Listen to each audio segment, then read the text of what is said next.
Siaran langsung. Baik, kemarin kita sampai pada urgensi belum ya? Baik, urgensi mempelajari ilmu faraid. Apa pentingnya kita belajar ilmu faraid?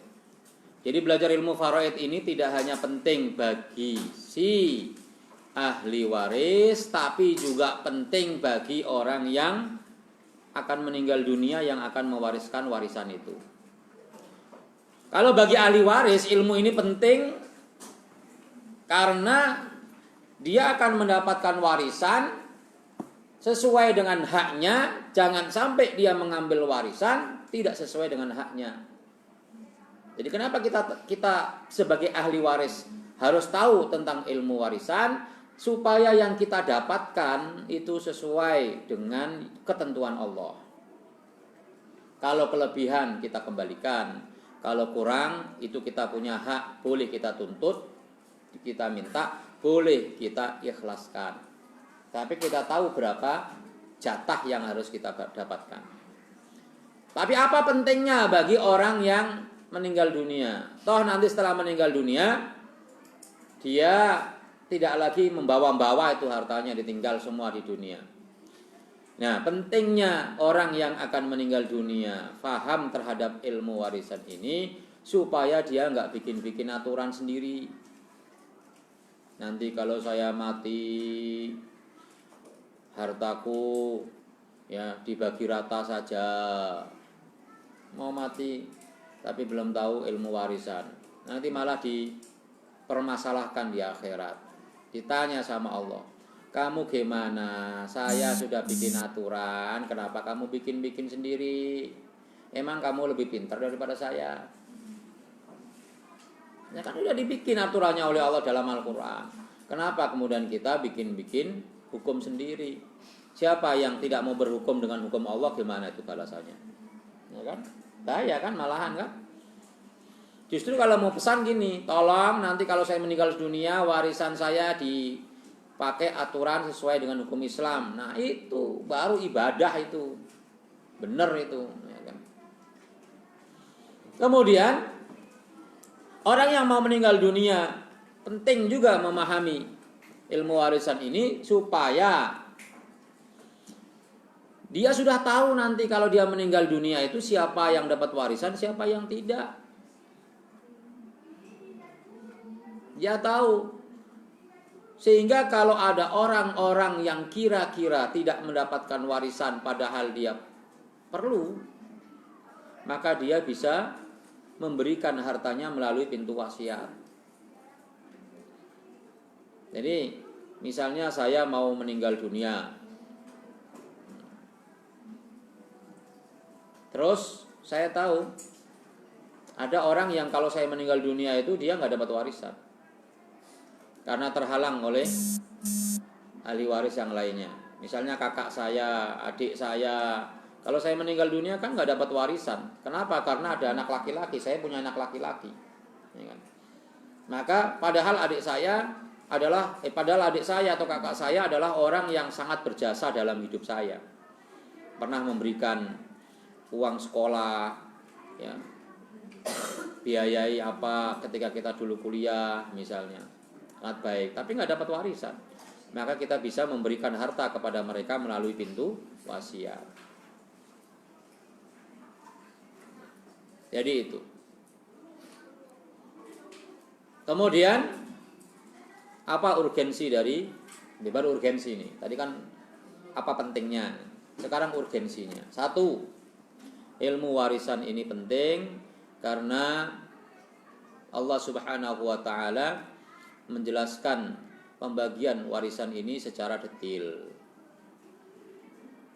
Jadi Allah membahas tentang pembagian warisan ini dijelaskan secara detail.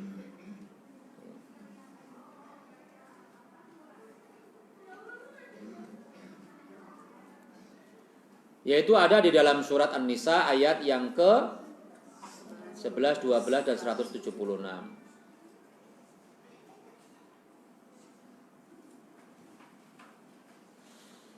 Sementara dalam hukum-hukum yang lainnya itu Allah tidak menjelaskan secara detail.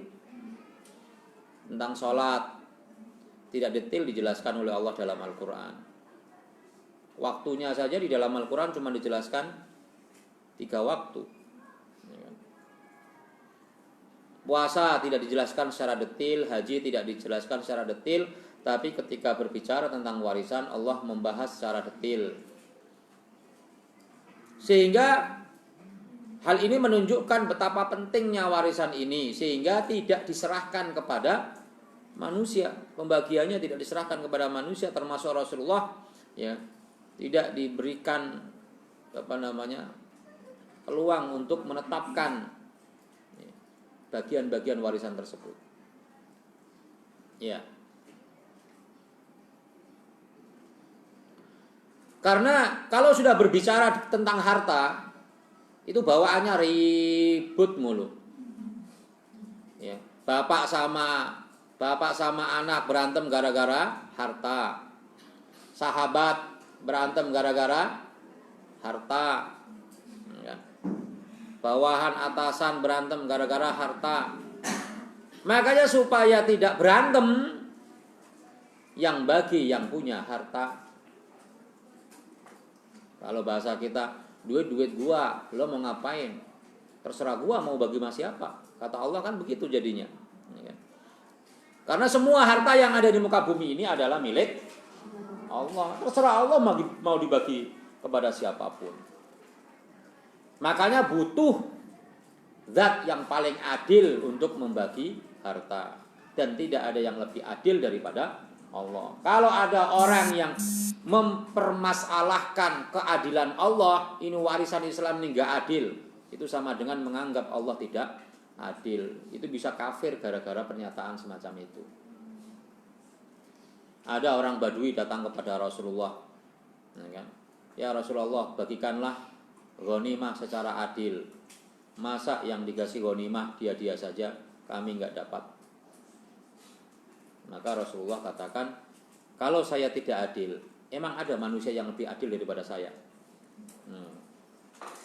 Itu baru Rasulullah. Apalagi yang bagi adalah Allah. Jadi ibu-ibu kalau warisannya cuma dapat setengah, itu yang teradil. Kalau mau protes ya protes sama yang bagi. Siapa? Sana. Protes sama Allah. Kalau berani. Sekalian gak dikasih rezeki. Ya.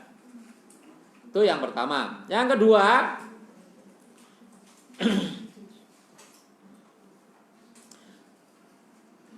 Allah memberikan janji bagi orang yang mau melaksanakan hukum waris dan memberikan ancaman kepada orang yang tidak mau menggunakan hukum waris.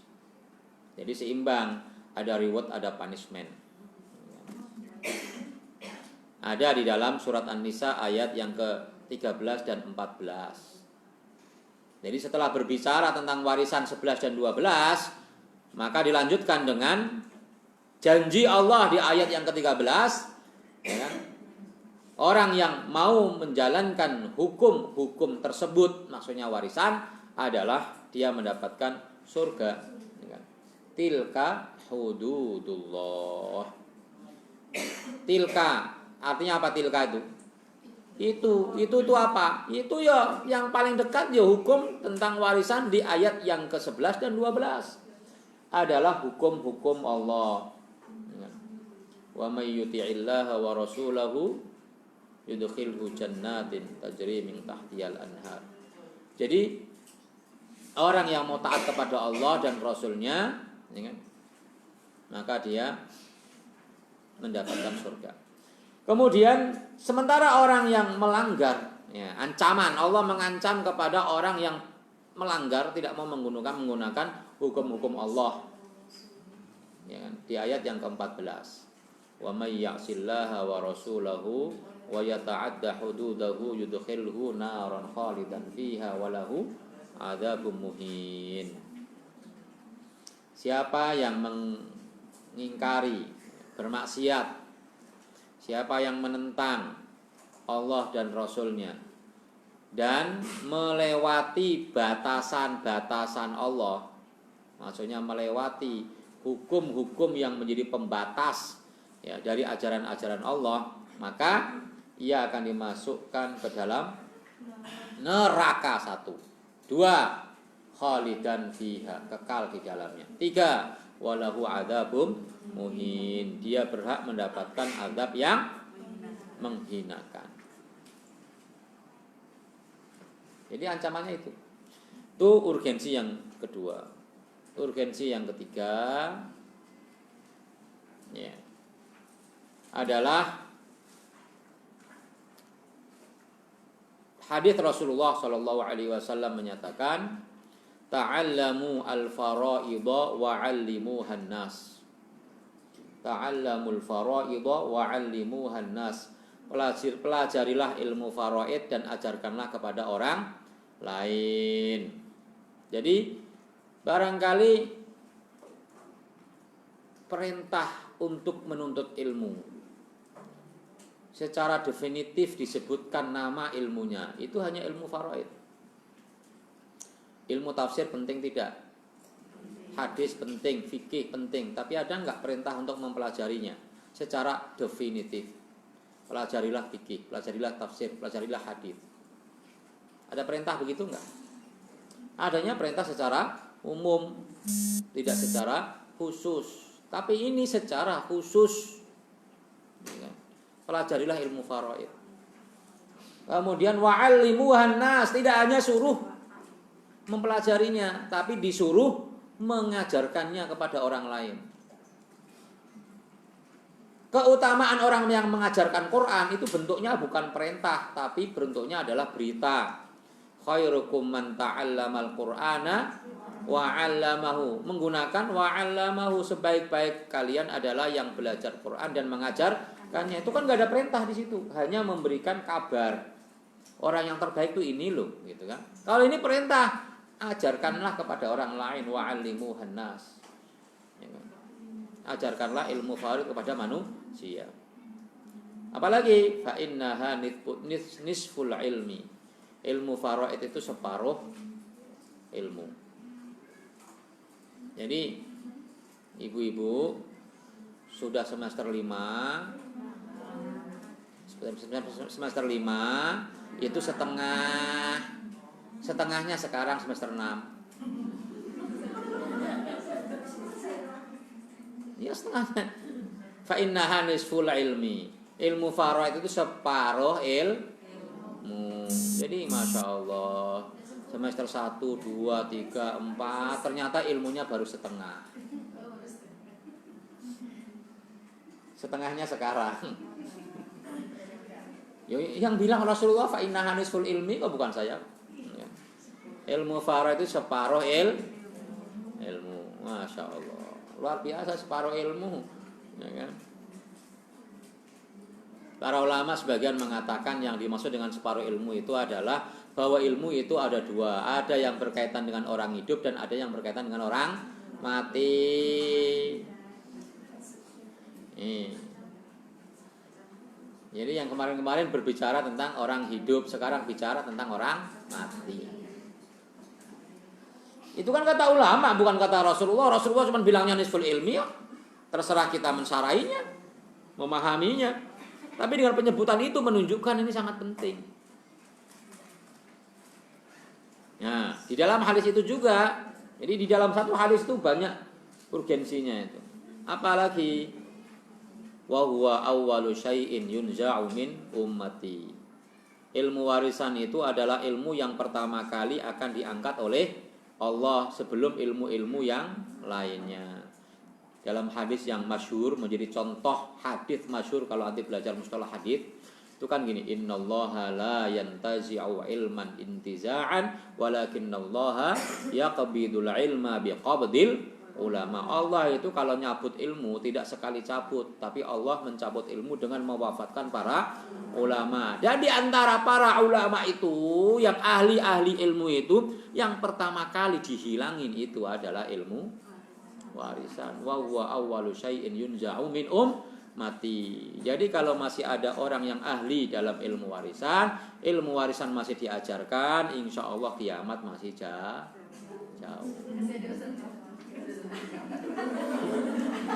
Lah enggak, kalau saya meninggal dunia kan ada pelanjutnya, ya kan? Kecuali di sini pas tes nilainya 6 semua. Ada yang lanjutin, ya kan? Jadi santai Bu. Tapi kalau Allah berkehendak mempercepat hari kiamat, yang meninggal dunia duluan adalah yang paham ahli waris. Ya, santai lagi udah. Tuh ya. Di dalam hadis itu juga kemudian dilanjutkan sampai ketika ada 2 orang yang berselisih tentang warisan. Lalu dia mencari orang yang bisa menyelesaikannya. Dan tidak ada satupun orang yang bisa menyelesaikan. Jadi nggak ada lagi orang yang bisa menyelesaikan persoalan-persoalan warisan.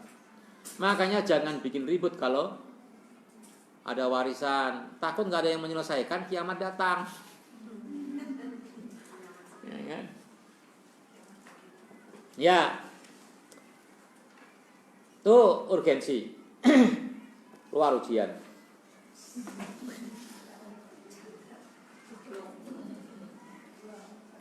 Ada nggak di buku itu? Nggak ada. Makanya bikin buku yang ada. Buku itu ditambahin dengan apa yang saya sampaikan. Nanti banyak itu saya menyampaikan hal-hal yang tidak ada di buku. Jadi supaya bukunya semakin lengkap. Ntar pengarang Ustadzah Astari dan kawan-kawan. Ya kan ada bukunya, itu tinggal diketik ulang kemudian tambah-tambahin kan. Yang nggak penting-penting dibuang. Kemudian sekarang alokasi harta peninggalan. Ada nggak di situ? At-tirkah.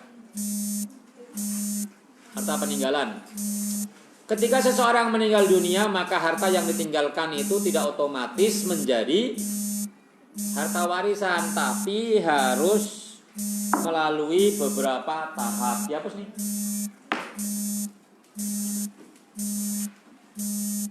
Itu kenapa ada gituan di sini tuh? Oh iya, kuliah sore ya. Bongkar pasang. Biarin aja ada di situ ya. Ya kita yang bidang itu. Ya, namanya at-tarikatu. Ya. Pertama, tajhizul mayyit. Yang kedua, qada'ud dain. Yang ketiga, al-wasiyah. Yang keempat, al-mirath. Jadi harta yang ditinggalkan oleh si mayit, ia akan menjadi harta tarikah. Boleh disebut tirkah, tapi jangan dibaca turkah. Satu, harta peninggalan itu digunakan untuk ngurus jenazah. Urusin dulu jenazahnya, jangan ribut warisan, belum tentu masih nyisa. Apa biaya jenazah? Beli kain kafan, beli wewangian, sabunnya, bunga-bunganya. Apalagi untuk pengantaran. Kalau ambulannya biasanya gratis, tapi sopirnya kan bayar. Sopirnya biasanya sewa jasa sopir. Bensinnya ya bayar, tolnya ya bayar. Apalagi naik pesawat. Makanya naik pesawat jangan nunggu meninggal. Kan ada yang pengen dikubur di kampung halamannya, rumahnya di Ambon, di Rian, ini kan masa naik kapal, ya, kelamaan, ya kan. Nah, apalagi penguburannya. Sekarang orang bayar mau mengubur orang aja udah bayarnya mahalnya minta ampun. Sekarang udah bukan ratusan ribu, udah jutaan. Nggak tahu di sini berapa ini kalau ada orang meninggal dunia. Pernah nyoba nggak? Makam berapa bayarnya? 2,5 juta coba. Ambilkan dari harta peninggalan itu. Ya, kan? Kalau di kampung saya gratis. Ya, kan? Sayangnya nggak ada yang mau berulang-ulang. Padahal gratis. Biasanya kalau gratis tuh pengennya berulang-ulang. Harusnya itu negara itu yang menyiapkan tanah kuburan tuh harusnya. Nanti tunggu saya jadi presiden. Orang mati gratis, nggak ada yang bayar. Loh, orang mati itu yang punya Al-Azhar itu berapa ratus juta itu.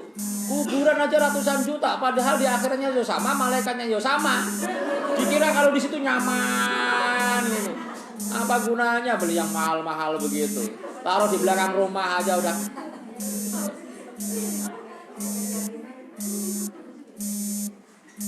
Oh, itu aja berebut. Lo kuburan kok berebut. Ya kan? Nanti kalau meninggal dunia ya ada yang ngurus sendiri kok.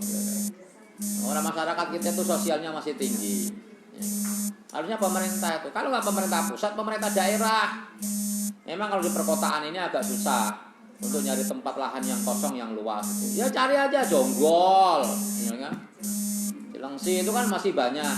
Beli misalnya 5 hektar pemerintahan Jakarta atau Bekasi gitu kan. Udah dianterin atu-atu ke sana udah. Cocok kok. Ya kan? Cuman nggak laku aja. Saya kalau jadi wali kota itu programnya itu tuh. Sama nikah gratis. Sekarang nikah bayar berapa? 700.000, 1 juta. Ngapain nikah gratis? Orang mau nikah jadi syukur, ya kan? Mengurangi kemaksiatan. Ini suruh bayar.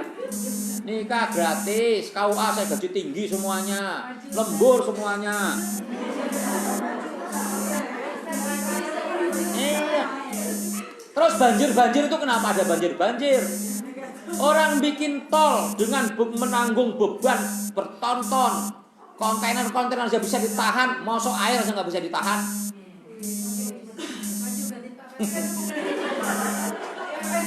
Kan tidak harus maju sendiri, orang lain bisa, yang penting dengerin usulan kita, bisa aja kan. Modalnya gede bro. Iya. Lagian juga saya termasuk tipe orang yang tidak bisa tahan dari godaan. Dikasih kopi aja udah kelenger udah. Biasanya ada kopi kok, sekarang nggak ada.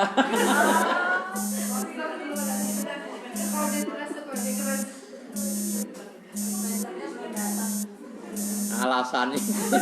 Padahal di bawah ya bisa beli kok.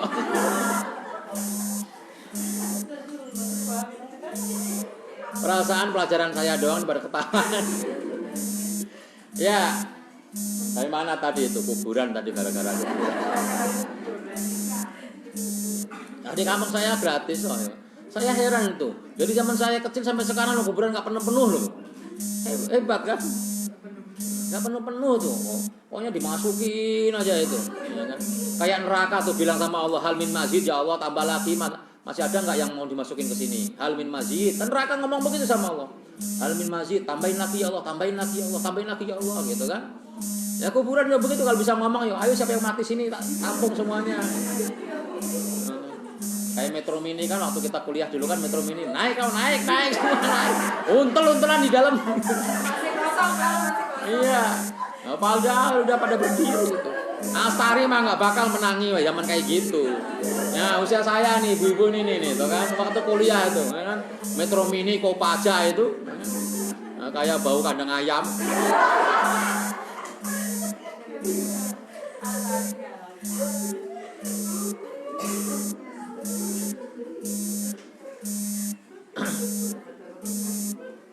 Rugi yang nggak kuliah hari ini. Baik, yang berikutnya adalah qada udain, bayar hutang. Ya kan? Pertama yang dilakukan, mbok jangan hutang. Berusaha untuk menjaga ifah, jangan mudah hutang. Dikit-dikit kok ngutang, dikit-dikit ngutang. Ngutang kok dikit-dikit. Ya, Masya Allah. Bayar SPP ngutang. Ngutangnya sama kampus. Lo nyicil. Ya kan belum lunas. Beli motor nyicil, ngutang, beli rumah ngutang, kawin. Mahar yang ngutang, oh ada dulu mahasiswa saya itu mau kawin, bikin proposal minta sumbangan. Ini paling orangnya juga denger ini.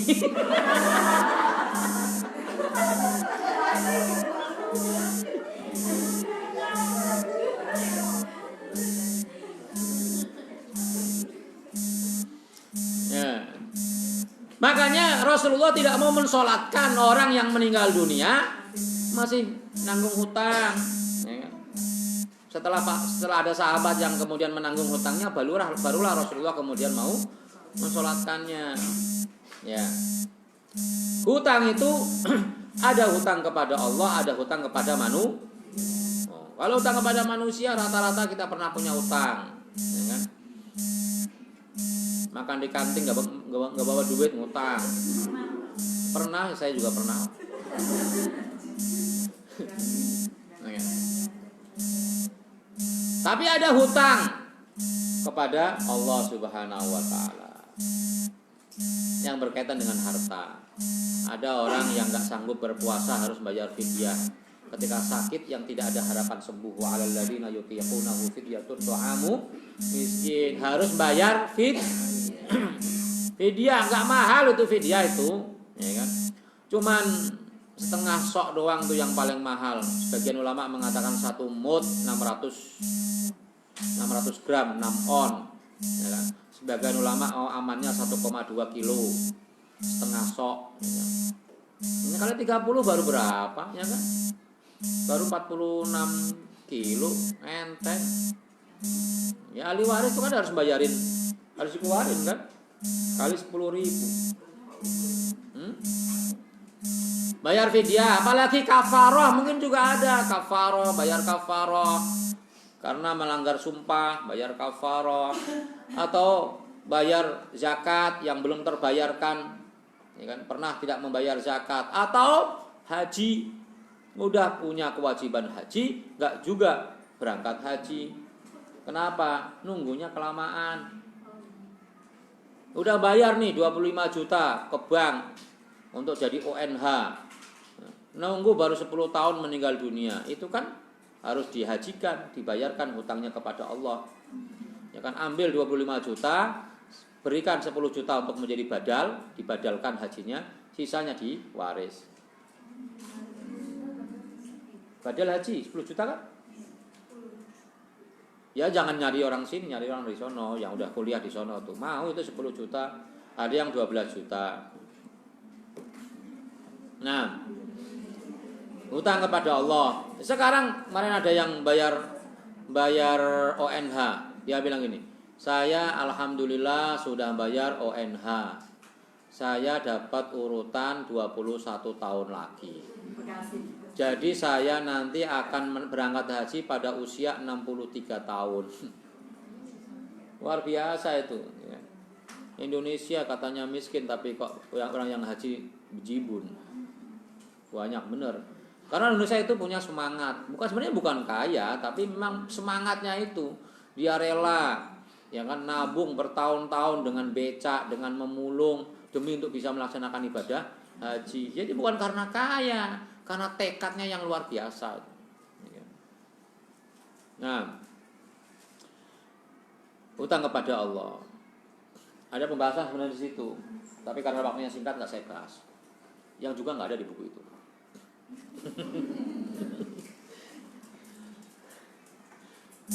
Yaitu tentang mana yang diutamakan, hutang kepada Allah atau hutang kepada manusia.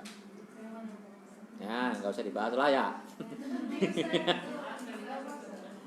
Panjang itu. Ada perbedaan ulama, pendapat ulama. Yang pertama adalah hutang kepada manusia didahulukan daripada hutang kepada Allah. Itu kalau nggak cukup ya, kalau cukup ya bayar semua. Persoalannya kalau nggak cukup, ya kan. Yang kedua, pendapat yang kedua adalah hutang kepada Allah didahulukan daripada hutang kepada manusia. Yang ketiga, pendapat yang ketiga itu dibagi sesuai dengan prosentase. Jadi kalau misalnya hutang kepada Allah 10 juta, hutang kepada manusia 10 juta, duitnya cuma ada 10 juta, maka 5 juta untuk bayar hutang kepada Allah, 5 juta bayar hutang kepada manusia. Itu namanya sesuai dengan prosentase. Enggak ada yang diutamakan, dua-duanya dibayarkan. Itu pendapat yang ketiga. Udah nggak usah pakai dalil, itu panjang. Ada dalilnya. Nggak ada jumhur itu. Rata di situ. Ya, tapi yang lebih dekat itu ya hutang kepada manusia itu lebih diutamakan daripada hutang kepada Allah. Kenapa? Ketika ada orang meninggal dunia yang ditanya hutang kepada manusia bukan hutang kepada Allah. Ketika mau meninggal dunia itu loh, ya kan? Bapak-bapak, ibu-ibu yang masih punya hubungan hutang maka hubungin wali waris itu kan. Nggak pernah ditanya hutang pada Allah gitu. Rasulullah juga ketika menanya yang tadi nggak mau sholat kan juga utang kepada manusia kan, bukan utang kepada Allah kan? Karena utang kepada Allah itu, utang kepada Allah itu, ya bisa dengan bertaubat, ya kan? Mungkin juga sudah dihapuskan dosanya itu ketika dia melakukan amal-amal soleh. Ya kan? Itu kan tadi ketika tidak cukup uangnya untuk membayar utang semuanya. Taib. Kemudian yang ketiga adalah menginjak ke langkah berikutnya. Kalau masih ada sisa itu duitnya, wasiat. Pertama, wasiat ini tidak boleh melebihi sepertiga dari seluruh harta warisan. Dalilnya adalah hadits Sa'ad bin Abi Waqqas ketika sudah merasa dekat ajalnya, padahal sih masih panjang umurnya, nggak jadi meninggal dunia. Tapi dia sakit dan sakitnya itu kayaknya nggak lama lagi. Lalu beliau datang kepada Rasulullah untuk mewasiatkan hartanya. Ya Rasulullah, saya mau mewasiatkan harta saya semuanya. Kata Rasulullah, jangan. Kalau begitu setengahnya saja ya Rasulullah. Jangan. Kalau begitu sepertiga saja ya Rasulullah. Kata Rasulullah, ya sudah sepertiga. Walaupun sepertiga itu juga sudah banyak. Ya. Sehingga dari hadis itu maksimal seseorang boleh wasiat itu sepertiga dari seluruh harta warisan. Poin yang kedua adalah warisan tidak di. Oh, itu sebelum poin kedua. Kalau seandainya ada orang yang mewariskan, ya mewasiatkan semua hartanya, ahli waris gak kebagian kan? Ya. Sebagian ulama mengatakan diperbolehkan dengan syarat ahli waris ridho, karena haknya berkurang atau hilang, nggak dapat sama sekali. Ya. Dan orang ketika punya hak boleh nuntut, boleh tidak. Ketika dia menggugurkan haknya itu kan boleh-boleh saja. Jadi kalau semua ahli waris itu setuju ya dengan wasiat itu, maka boleh diberikan kepada orang yang diwasiatkan tadi yang menghabiskan semua harta peninggalan tersebut. Itu sebagian ulama mengatakan begitu, tapi jumhur ulama mengatakan ya harus sepertiga maksimal. Poin yang kedua, persoalan yang kedua adalah tidak boleh berwasiat untuk ahli waris. Dalilnya adalah hadis Rasulullah Shallallahu Alaihi Wasallam yang mengatakan la wasiyata liwarithin, tidak boleh berwasiat kepada ahli waris. Tidak boleh berwasiat kepada ahli waris. Kenapa? Karena kalau ahli waris ini juga mendapatkan wasiat, maka bagiannya bisa melebihi bagian yang telah ditetapkan oleh Allah. Ngerti nggak? Jadi misalnya ini anak dua laki-laki, yang satu dapat wasiat, yang satu tidak. Berarti yang dapat wasiat bagiannya lebih banyak daripada yang tidak mendapatkan wasiat. Akhirnya bagiannya lebih banyak, padahal di dalam Al-Quran sudah ditentukan bagian-bagiannya. Kenapa kok yang satu dapat lebih banyak, yang satu tidak? Itu alasannya kenapa tidak ada wasiat bagi ahli waris. Alasan yang lainnya adalah, ya, mudah-mudahan nggak keluar dalam ujian. adalah bahwa sesungguhnya hikmah dari wasiat itu adalah diperuntukkan kepada mereka-mereka yang nggak dapat warisan. Jadi kenapa ada wasiat? Supaya ya orang yang nanti ketika dia meninggal dunia tidak mendapatkan warisan, maka dia tetap mendapatkan harta melalui pintu wasiat. Jadi wasiat dibuka pintunya supaya orang-orang yang tidak mendapatkan warisan itu bisa mendapatkan bagian dari pintu wasiat. Makanya anak angkat itu bisa mendapatkan wasiat. Atau cucu yang bukan termasuk ahli waris bisa mendapatkan wasiat. Cucu yang terhalang dari warisan, ahli waris tapi terhalang dari warisan bisa mendapatkan wasiat. Adik, kakak yang nggak dapat warisan bisa mendapatkan wasiat. Misalnya saya meninggal dunia, saya masih ada tuh kakak adik saya tuh 5 orang. Itu mereka nggak akan dapat warisan dari saya. Kenapa? Karena saya punya anak laki-laki yang menghalangi mereka dari mendapatkan warisan. Tapi mereka itu adalah orang-orang yang berjasa dalam hidup saya. Dulu waktu saya kuliah, saya ke sekolah, dia yang membiayai. Waktu saya sakit, dia yang mencarikan obat. Ya kan? Waktu saya lapar, dia yang memberikan makan, dan seterusnya. Lalu ketika saya meninggal dunia, kemudian dia nggak dapat apa-apa, maka saya bisa berikan melalui pintu wasiat. Baik, itu hikmah dari wasiat.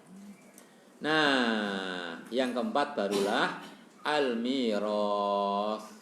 Harta itu diwaris sampai nggak tersisa.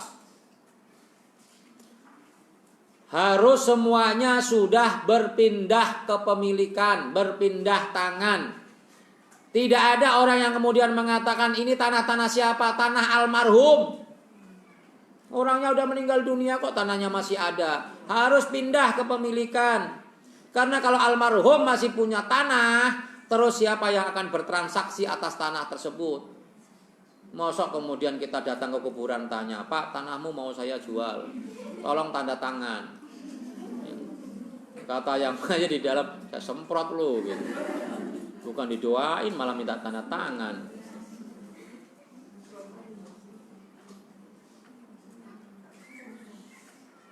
Jadi diperjelas kepemilikan. Tidak semua harta harus dijual. Kalau ada harta-harta yang memungkinkan untuk dijual karena nggak terlalu terpakai dan tidak mungkin pembagiannya itu dalam bentuk barang, ya dijual. Seperti misalnya kalung, gelang,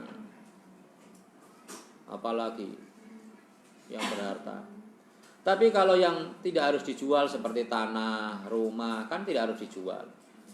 Ya kan? Kontrakan, apalagi yang produktif, nggak usah dijual. Kontrakan, saham, ya kan? Sawah itu kan masih produktif tuh, kebun, ya kan? Nggak usah dijual, biarin aja nanti hasilnya dibagikan kepada ahli waris sesuai dengan prosentasenya. Kalau ada ahli waris yang ingin menjualnya, tidak boleh dijual kepada orang lain, juallah kepada pemilik yang lainnya. Ya, tidak bisa menjual tanpa izin pemilik yang lainnya, karena itu adalah harta bersama dengan ahli waris yang lainnya. Itu ya. Sampai tidak ada tersisa harta tanpa pemilik. Semuanya harus ada pemiliknya. Baik, kemudian yang berikutnya pembahasannya adalah tentang hal-hal yang berkaitan dengan warisan ya. Pertama, rukun. Ini ada di situ ya. Arkanuhu. Yang kedua, syurutuhu. Yang ketiga, asbabuhu. Yang keempat, mawani'uhu. Rukun ada 3, syarat ada 3, sebab ada 3. Nah, 3 semua nih. Rukunnya ada 3. Ada al-muwarrith, ada al-warith, ada al-mauruth. Syaratnya ada 3. Tahaqququ mauti al-muwarrith, tahaqququ hayati Al-warith, ini saya tulis di sekarang, keterangannya minggu depan. Al-ilmu bimuqtadha al-irthi. Sababnya ada al-nasabu atau al-qarabatu, kerabatan. Ada an-nikahu, ada al-walahu. Mawani'uhu ada 3, al-qatlu, ada ikhtilafu dinin, ada ar-riqu. Nah, 3 semua. Tulis. Awas ada yang punya ide, dipoto saja. Nanti foto ntar ya kalau kuotanya, space-nya habis ya dibuang kok.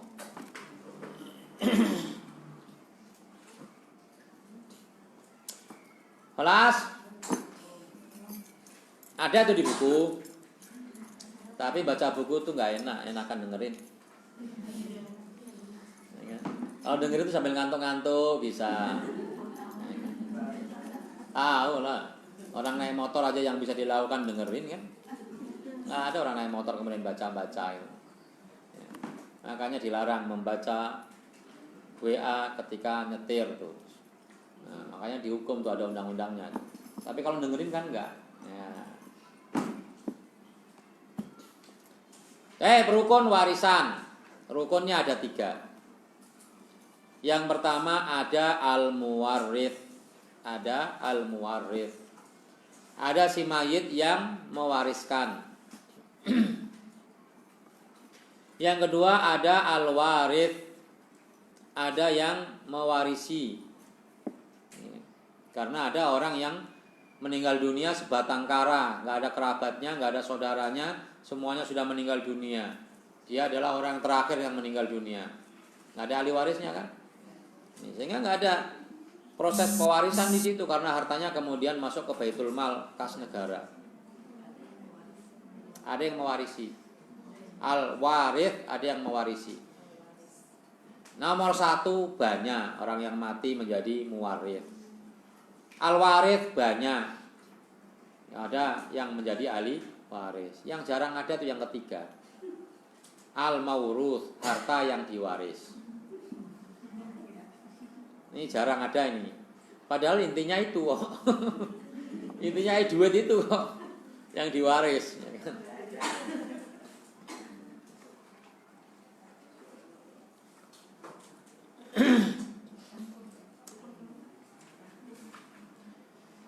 Ya, itu rukun. Yang pembahasan kedua adalah asbabuhu, syurutuhu, syarat-syarat warisan. 1. Tahaqququ mautil muwarrith haqiqatan au hukman. Saya tambahin. Sengaja saya nggak tambahin, kepanjangan nanti susah ngapalinnya. Segitu aja sudah susah ngapalinnya. Ya. Di sini yang paling tua berapa umurnya, Bu? Ada nggak yang di atas saya? Banyak ya. Kalau di bawah saya semuanya kan saya tambahin lagi apalagi. Kalau di atas ada yang di atas saya itu harus hormat kepada yang lebih tua kan. Laisa minna man lam yarham shaghirana wala ya'rif haqqa kabirana. Tidak termasuk umatku orang yang tidak menyayangi yang lebih kecil dan menghormati yang lebih tua.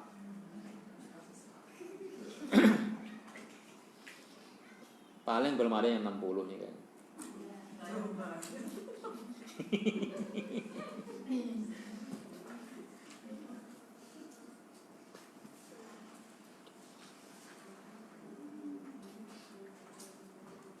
Alas, jadi terbukti si muwarrith ini meninggal dunia, baik secara hakiki atau secara hukmi.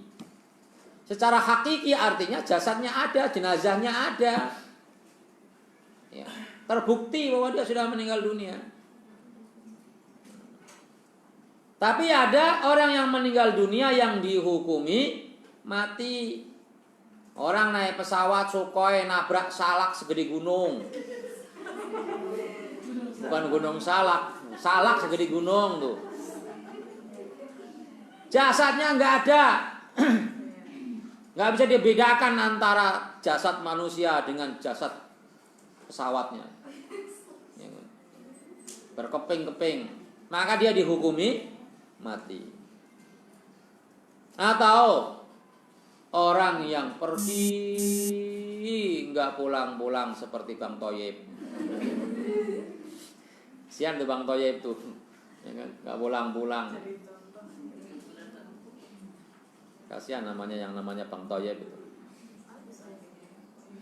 Ada Ustaz Toyib tuh Ustaz. Tapi dia bukan Bang Toyib. Nggak pulang-pulang. Hartanya nggak ada yang mengelola. Jangan buru-buru diwaris tuh hartanya. Tunggu sampai dia dihukumi mati. Cari dulu dia masih hidup atau kagak. Pakai medsos, surat kabar, media elektronik, kalau perlu televisi, ya kan? Dicari orang hilang bertahun-tahun nggak pulang, diumumkan. Ditunggu-tunggu nggak pulang-pulang. Jangan buru-buru diwaris. Berapa lama ditunggu? Nah itu persoalannya itu. Kayak para ulama berbeda pendapat. Ada yang mengatakan tunggu sampai 60 tahun.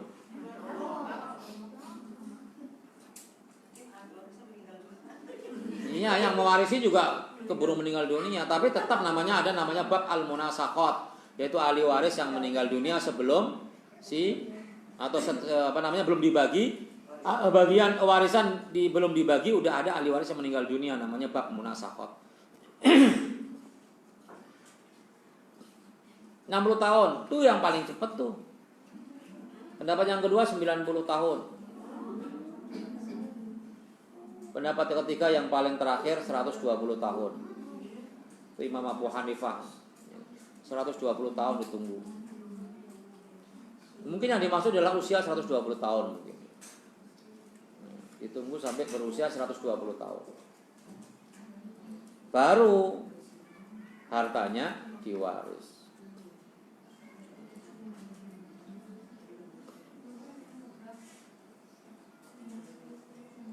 Sampai di sini ada pertanyaan? Sudah ya materinya. Yang kedua dan ketiga minggu depan insya Allah.